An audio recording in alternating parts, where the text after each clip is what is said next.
हरिओम. मी गौरीवीरा अभयसिंह गुप्ते, सद्गुरू श्री अनिरुद्ध उपासना केंद्र, बोरिवली पश्चिम. आपल्या प्रत्येकाच्या आयुष्यामध्ये अनेक लहान मोठे प्रसंग येत असतात. जो बापू भक्त आहे किंवा जो श्रद्धावान आहे, ज्याच्यावर सद्गुरूंची कृपा आहे, तो ह्या प्रसंगातनं लीलया बाहेर पडतो. माझ्याही आयुष्यामध्ये असे अनेक संकटं आली गेली, पण माझ्या मोठ्या आईने, माझ्या बापूंनी, माझ्या नंदाईने आणि माझ्या सुचितदादांनी मला अलगदपणे या सर्व प्रसंगातनं बाहेर काढले. असाच एक अनुभव मी तुमच्या सगळ्यांना सांगू इच्छिते. माझे पती श्री अभयसिंह गुप्ते, जे रिलायन्स इंडस्ट्रीजमध्ये कार्यरत आहेत, त्यांचा डिसेंबर 1998 साली पार्ला स्टेशनवर ट्रेन पकडत असताना अपघात झाला. अपघात खूप भीषण होता. अपघातामुळे त्याच्या दोन्ही जबड्यांना जबरदस्त मार बसला आणि त्याला फ्रॅक्चर झाले. ट्रेन पकडत असताना एक समोरून येणाऱ्या एका माणसाचा पाय त्याच्या पायात अडकला आणि तो पडला. पण माझ्या बापूंमुळे, माझ्या बापूंच्या कृपेमुळेच फक्त तो ट्रेनच्या दिशेने न पडता तो प्लॅटफॉर्मवर पडला. त्याच्यानंतर बोरिवली येथील एका नर्सिंग होममध्ये त्याच्यावरती शस्त्रक्रिया करण्यात आली. मॅक्झिलोफेशियल सर्जनने ही शस्त्रक्रिया केली आणि 15 दिवसाच्या विश्रांतीनंतर तो पुन्हा ऑफिसला रिझ्यूम झाला. असेच 5-6 महिने गेले आणि साधारणपणे जून 1999 एक दिवस अचानक त्याच्या चेहऱ्याच्या डाव्या बाजूला थोडा जडपणा जाणवला. आम्हाला वाटलं की अलीकडेच झालेल्या सर्जरीमुळे हे झालं असावं, म्हणून आम्ही त्याच मॅक्झिलोफेशियल सर्जनना जाऊन भेटलो. पण त्यांनी आम्हाला न्यूरोफिजिशियनला जाऊन कन्सल्ट करा असा सल्ला दिला. त्याप्रमाणे आम्ही मग लीलावती हॉस्पिटलमध्ये डॉक्टर शिरीष हस्तक म्हणून जे न्यूरोफिजिशियन आहेत त्यांची अपॉइंटमेंट घेतली आणि त्यांना भेटलो. प्राथमिक चाचणीनंतर त्यांना जो काही संशय आला तो कन्फर्म करण्यासाठी त्यांनी आम्हाला CT स्कॅन करायला सांगितलं आणि CT स्कॅनचा रिपोर्ट आल्यावर त्यांनी निदान असे केले की अभयसिंहांना ब्रेन ट्यूमर आहे.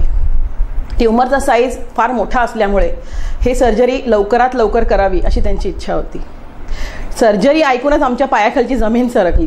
आम्ही पूर्णपणे हादरलो. लहान बाळ पडलं झडलं का लगेच आईच्या नावाने हंबरडा फोडतं. आमची अवस्था अगदी तशीच झाली. आम्ही पहिली धाव घेतली ती आपल्या परमपूज्य सुचितदादांकडे. दादांना जाऊन आम्ही सगळा वृत्तांत सांगितला, सगळे रिपोर्ट्स दाखवले आणि दादांसमोर अक्षरशः मी तर कोसळले होते पूर्णपणे. दादा म्हणाले काही काळजी करू नका, पण ह्या रिपोर्ट्सप्रमाणे सर्जरी करणं आपल्याला तितकंच गरजेचं आहे आणि आपल्याला ती लवकरात लवकर करायला पाहिजे. पण आता प्रश्न असा होता की हे ऑपरेशन करायचे कुठे, कारण हे ऑपरेशन एक क्रिटिकल आणि मेजर सर्जरी होती. असे ऑपरेशन करायचे कुठे, तर तोही प्रश्न माझ्या बापूंनी अलगदपणे सोडवला आणि दादांनी आम्हाला सांगितलं की आपण ही सर्जरी लीलावती हॉस्पिटलमध्येच करायची आहे. बघा, दादांचा शब्द आपल्या प्रत्येकासाठी हा एक वज्रलेप आहे आणि दादांच्या मार्गदर्शनाप्रमाणे लीलावती हॉस्पिटलमध्येच अभयसिंहाची ब्रेन सर्जरी करण्याचं ठरवलं. डॉक्टर राजन शहा म्हणून तिकडचे एक न्यूरो सर्जन आहेत, त्यांना आम्ही जाऊन भेटलो. त्यांना सगळे रिपोर्ट्स दाखवले आणि त्यांनी देखील ऑपरेशनची डेट फिक्स केली. पण त्यांच्या दृष्टीने एक समस्या अशी होती की ऑपरेशन खूप मेजर आहे. मी तुम्हाला आधीच सांगितलं मेजर आहे, क्रिटिकल आहे. तर त्यांनी आम्हाला एक सल्ला दिला की आम्ही हिंदुजा हॉस्पिटलमध्ये जे न्यूरो सर्जन आहेत डॉक्टर चंद्रशेखर देवपुजारी यांना आम्ही सगळे जाऊन रिपोर्ट्स दाखवावे अशी त्यांची इच्छा होती. त्याप्रमाणे आम्ही डॉक्टर देवपुजारींना भेटलो, त्यांना सगळे रिपोर्ट्स दाखवले. देवपुजारींचं म्हणणंही तेच पडलं की ऑपरेशन लवकरात लवकर करायला पाहिजे. या दरम्यान आम्हाला परमपूज्य बापूंच्या दर्शनाचा लाभ घडला. बापूंच्या दर्शनामुळे आम्ही संपूर्ण कुटुंब आम्ही निश्चिंत झालो. बापूंच्या दर्शनामुळे आम्हाला सगळ्यांना एक आधार मिळाला आणि अभयसिंह तर संपूर्णपणे निर्भय होऊन ते ऑपरेशनसाठी पूर्ण सामर्थ्यानिशी ऑपरेशनाला सामोरे जायला तयार झाले.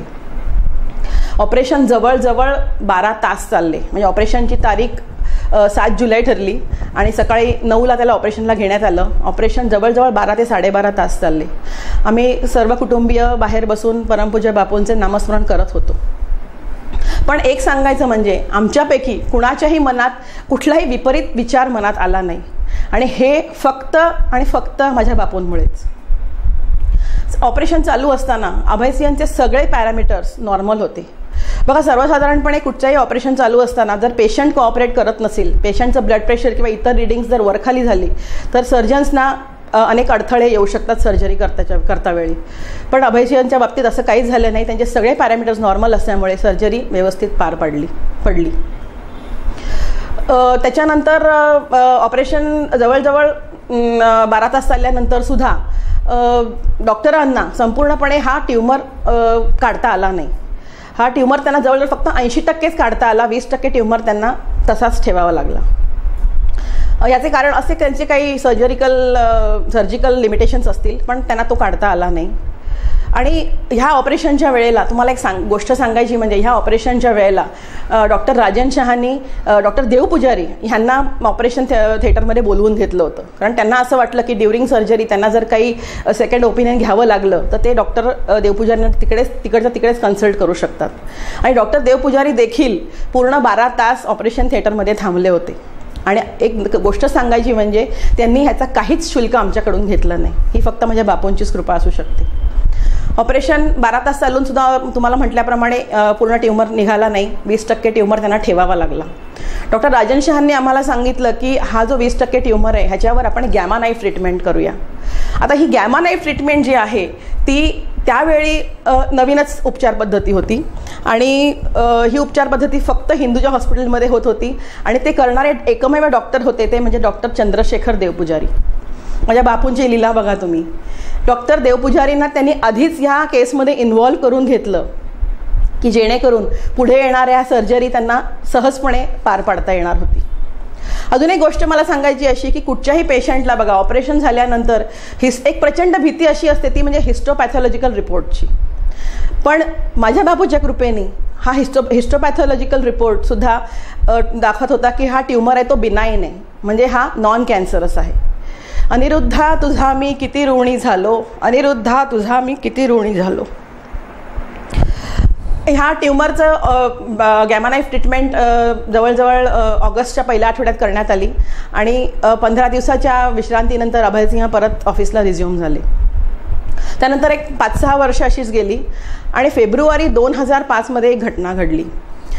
मी, माझे पती आणि माझी मुलगी आम्ही एका फॅमिली फंक्शनसाठी ठाण्याला गेलो होतो आणि ठाण्याहून परत येताना अचानक कारमध्ये माझ्या मिस्टरांना थोडं अनइझी वाटायला लागलं. त्यांना खूप थंडी भरून आली आणि वॉमिटिंग सेन्सेशन झालं. कुठचंही संकट येण्याआधी सद्गुरू एखाद्या गोष्टीचं नियोजन कसं करून ठेवतो ह्याचा अनुभव मला आला. त्या दिवशी फंक्शनला जाताना मी माझ्याबरोबर आपली मायेची ऊब अंतर्गत आपण जो गोधडी करतो ती गोधडी बरोबर घेऊन गेले होते. माझ्या एका बहिणीला आपल्याकडे कशी गोधडी हाताने शिवली जाते हे पाहायची खूप इच्छा होती आणि म्हणून तिने मला आग्रह केला होता की तू येताना न विसरता तुमची एक गोधडी मला दाखवायला घेऊन ये. त्याप्रमाणे ती बरोबर मी घेतली होती.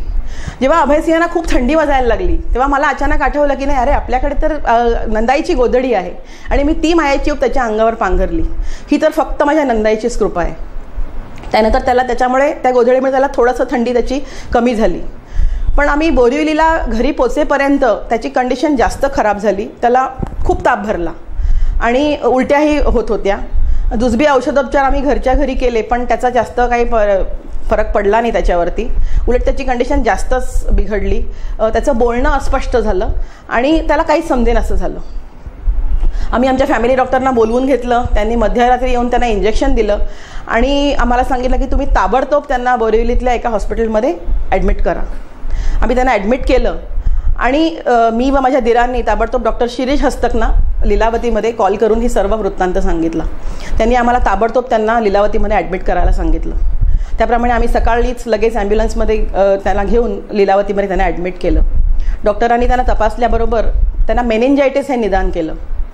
बघा कुठच्याही ट्रीटमेंटला डायग्नोसिस होणं खूप गरजेचं आहे. म्हणजे एखादा आजार झाला असेल एखाद्या व्यक्तीला तर राईट डॉक्टर, राईट डायग्नोसिस आणि राईट ट्रीटमेंट ही खूप गरजेची असते आणि त्या बाबतीत आपले बापू भक्तांना काहीच काळजी नाही आहे. अभयसिंहांना सुद्धा right doctor, right treatment, right diagnosis झाल्यामुळे 21 दिवसाच्या कोर्सनंतर ते व्यवस्थित घरी आले आणि परत ऑफिसला रिझ्यूम झाले. अशातच पुन्हा थोडे दिवस गेले, सगळं रुटीन चालू होतं. पण डिस्चार्ज मिळतेवेळी डॉक्टरने आम्हाला सांगितलं होतं एक गोष्ट लक्षात ठेवा की जर पेशंटच्या कानातून किंवा नाकातून पाण्यासारखा एखादा द्रव यायला लागला तर वेळ न दवडता तुम्ही ताबडतोब माझ्याशी संपर्क साधा. हे लक्षात ठेवलंच होतं आम्ही आणि असेच 4-5 महिने गेले आणि जुलै महिन्यामध्ये एक दिवस अचानक माझ्या मिस्टरांच्या नाकातून पाण्यासारखा द्रव यायला लागला. आधीच कल्पना असल्यामुळे आम्ही ताबडतोब डॉक्टर शिरीष हस्तकांना ह्याची सूचना दिली. डॉक्टरांनी आम्हाला ताबडतोब लीलावती हॉस्पिटलमध्ये बोलवून घेतलं आणि त्यांनी त्यांचा CT स्कॅन आणि MRI स्कॅन केला. ही सर्व घटना वेळोवेळी आम्ही सुचितदादांच्या कानावर घालत होतो आणि दादांचं मार्गदर्शन आम्हाला प्रत्येक वेळेला मिळतच होतं. दादांनी आम्हाला सांगितलं होतं की डॉक्टर जे सांगतील त्या पद्धतीनेच आपण सगळं करायचं. डॉक्टरांनी CT स्कॅन केला, MRI केला आणि त्यांनी आम्हाला सांगितलं की अभयसिंहांच्या ब्रेनमध्ये लिकेज आहे आणि त्या लिकेजमधनं CSF बाहेर येतं आहे, म्हणजे तो पाण्यासारखा द्रव बाहेर येतो आहे आणि तो तातडीने थांबवणं खूप गरजेचं आहे. आणि त्यासाठी एकच उपाय, ते म्हणजे पुन्हा सर्जरी. आम्ही पुन्हा सुचितदादांकडे गेलो, दादांना सगळी गोष्ट सांगितली. दादा म्हणाले ठीक आहे, आता हे करावंच लागेल आपल्याला आणि आपण आता ही सर्जरी करायची आहे. त्याप्रमाणे सर्जरीची तारीख पण ठरली आणि 25 जुलैला ही सर्जरी पुन्हा ठरवण्यात आली. पण डॉक्टर, आणि इथे तुम्हाला सांगायची एक नवल गोष्ट म्हणजे डॉक्टर राजन शहांनी अभयसिंहांची पहिली सर्जरी केली होती.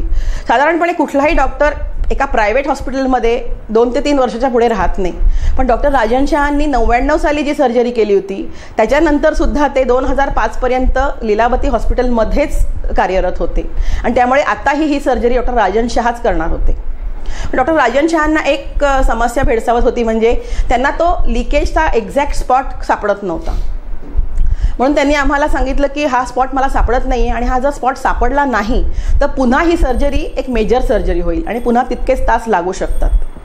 बघा, माझ्या बापूंना इथेही माझी प्रत्येक वेळेला आपली भक्तांची काळजी. डॉक्टर शहांनी आम्हाला सांगितलं की तुम्ही पुन्हा एकदा डॉक्टर चंद्रशेखर देवपुजारींना भेटा आणि त्यांना कन्सल्ट करा, कदाचित त्यांना हा स्पॉट समजू शकेल. दुसऱ्या दिवशी आम्ही डॉक्टर देवपुजारींना भेटायचं ठरवलं. तो दिवस होता गुरुपौर्णिमेचा. अंधेरी स्पोर्ट्स कॉम्प्लेक्सला गुरुपौर्णिमेचा उत्सव सुरू होता. मी दरवर्षीप्रमाणे सेवेला होते. माझे पती आणि सासरे अंधेरी स्पोर्ट्स कॉम्प्लेक्सला दर्शनासाठी आले होते. आम्ही तिघेजणं रांगेतनं बापूंच्या दर्शनासाठी चाललो होतो. बापूंच्या समोर आल्या आमची नजरानजर झाली आणि बापूंच्या नजरेतून मला सर्व काही मिळाले. बापूने आम्हाला अंगठा दाखवला. त्या अंगठ्याचे 4 अर्थ माझ्या परीने मी काढले. पहिला म्हणजे ऑल द बेस्ट, दुसरा म्हणजे मीच तो, तिसरा म्हणजे ह्या अंगठ्यानेच मी तो ट्यूमर बंद करून टाकलेला आहे, त्याचं जे लिकेज स्पॉट आहे तो पूर्ण बंद केला आहे, आणि चौथा म्हणजे सक्सेस इज युअर्स, विजयश्री तुझाच आहे. बस मला कळून चुकलं की आता हे सगळं काही व्यवस्थित पार पडणार आहे, आता फक्त प्रोसिजर बाकी आहे. हे सगळं दर्शन घेऊन आणि पूर्णपणे काय म्हणतात चिंतामुक्त होऊन माझे पती आणि सासरे बॉम्बे हॉस्पिटलला निघाले. बॉम्बे हॉस्पिटलला पोचताच त्यांना कळले की डॉक्टर चंद्रशेखर देवपुजारी एका सर्जरीमध्ये बिझी आहेत. पण त्यांच्याकडे त्यांना निरोप ठेवताच एक 5-10 मिनिटाच्या अवधीत ते ताबडतोब बाहेर आले आणि फिल्म्स आणि सगळं रिपोर्ट्स घेऊन आतमध्ये पुन्हा गेले आणि सासऱ्यांना आणि मिस्टरांना थोड्या वेळ थांबायला सांगितले. 10 मिनिटाच्या आतमध्ये ते परत आले आणि त्यांनी आम्हाला म्हणजे मिस्टरांना आणि सासऱ्यांना सांगितलं की मला तो स्पॉट सापडला आहे आणि डॉक्टर राजनशी मी बोलून घेतलं आहे, यू गो अहेड. बघा, एका निष्णात सर्जनला ज्यांनी पहिली सर्जरी त्याच सर्जननी केली होती त्याला तो स्पॉट सापडला नाही, पण फक्त आणि फक्त माझ्या बापूंच्या दर्शन घेतल्यानंतर सद्गुरू कृपेमुळे तो स्पॉट दुसऱ्या सर्जनला सापडतो. हे माझ्या बापूची लीला आहे आणि ही लीला प्रत्येक अडथळा दूर करत असते. पण हे ऑपरेशन करायच्या आधी, सेकंड ऑपरेशन करायच्या आधी डॉक्टर राजन शहानी आम्हाला एक गोष्ट सांगितली. ती म्हणजे ते म्हणाले, ऑपरेशन करतेवेळी जर चुकून माझं बोट जर बाजूला असलेल्या नसीला जर लागलं तर पेशंट पॅरालिटिक होऊ शकतो. म्हणजे फेशियल नर्व अगदी शेजारी असल्यामुळे तो पॅरालिटिक होऊ शकतो. पण तुम्हाला खरं सांगू, त्यांनी हे सांगितल्यानंतर आम्हाला कुठल्याच प्रकारची भीती वाटली नाही किंवा दडपण आलं नाही. आम्ही त्यांना सांगितलं, डॉक्टर तुम्ही बिनधास्त सर्जरी करा, हे असं काहीच होणार नाही आहे आमच्या बाबतीत. कारण आम्हाला ठामपणे माहिती होतं की जरी ऑपरेशन करणारे हात डॉक्टर शहांचे असले तरी त्यांना बळ पुरवणारे माझे बापूच आहेत. आणि विश्वास असावा पुरता करता हरता माझा बापू व्हायचा. आणि त्याप्रमाणे सर्जरी पार पडली. 4 तासाची सर्जरी पार पडली आणि डॉक्टरांनी तो स्पॉट, लिकेजचा स्पॉट कायमचा बंद करून टाकला. थोड्या दिवसाच्या विश्रांतीनंतर अभयसिंह परत ऑफिसला रिझ्यूम झाले. ह्याच्या आधी तुम्हाला एक सांगायचं माझं राहून गेलं असं ते की पहिल्या सर्जरीनंतर अभयसिंहांना ऑफिसमध्ये रिझ्यूम झाल्या प्रमोशन मिळालं. बघा, सर्वसाधारणपणे कुठच्याही एम्प्लॉईला प्रमोशन देताना कंपनी 4 वेळा विचार करते. जर एखाद्या व्यक्तीबद्दल एखादे इन्सिडेंट्स घडले असतील, एवढे प्रॉब्लेम्स आले असतील तर कुठलीही कंपनी त्याला सहजरित्या प्रमोशन देत नाही. पण इकडे हे सगळे नियमच वेगळे आहेत. इथे त्यांना ताबडतोब प्रमोशन देण्यात आलं आणि बापूंनी हाही आनंद माझ्या पदरात अलगदपणे घातला. त्यासाठी मी खूप खूप अभिमानी आहे. दुसऱ्या ऑपरेशननंतर आम्ही जेव्हा फॉलोअपसाठी डॉक्टर शिरीष हस्तकांकडे गेलो त्यावेळेस त्यांनी आम्हाला एक गोष्ट सांगितली. ते म्हणाले की तुम्हाला माहिती आहे का, जेव्हा एखाद्या व्यक्तीच्या बाबतीत एवढ्या घटना घडतात, म्हणजे एवढ्या एपिसोड्स घडतात, त्याच्यानंतर ती व्यक्ती सही सलामत असू शकत नाही. त्याच्यामध्ये काहीतरी वैगुण्य राहतं, काहीतरी डिझॅबिलिटी राहते, म्हणजे ती व्यक्ती पॅरालिटिक होऊ शकते. आणि ह्या पॅरालिटिक सिच्युएशनमधनं त्यांना बाहेर निघायला कित्येक महिने लागतात. पण तुम्ही तुम्ही फार लकी आहात, तुमच्यावर त्याची कृपा आहे. आणि ह्या it is a miracle for me, म्हणजे फॉर सायन्स. पण त्यावेळेला आम्हाला माहिती होतं की हे मिरॅकल वगैरे काही नाही आहे, ही फक्त आणि फक्त आणि फक्त माझ्या बापूचे अकारण कारुण्य आणि त्यांचं आमच्यावर असलेलं प्रेम आहे. या सर्व शस्त्रक्रियांचा, या ऑपरेशन्सचा खर्च लाखात होता.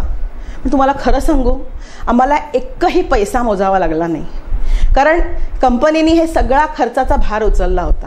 म्हणजे माझ्या मोठ्या आईनी, माझ्या दादांनी, माझ्या नंदाईनी, माझ्या बापूंनी आम्हाला कुठल्याही ना सायकोलॉजिकल ना कुठल्या फायनान्शियल क्रायसिसमध्ये अडकवलं. आणि माझे पती आज रिलायन्समध्ये, इंडस्ट्रीजमध्ये उच्च पदावर कार्यरत आहेत. म्हणून मी व माझा संपूर्ण परिवार, गुप्ते कुटुंब, आम्ही मोठी आई, माझे बापू, माझी नंदाई, माझ्या सुचितदादा चरणी सदैव सदैव अंबज्ञ राहू, कायम आहोत आणि कायमचे राहू. हरिओम श्रीराम अंबज्ञ.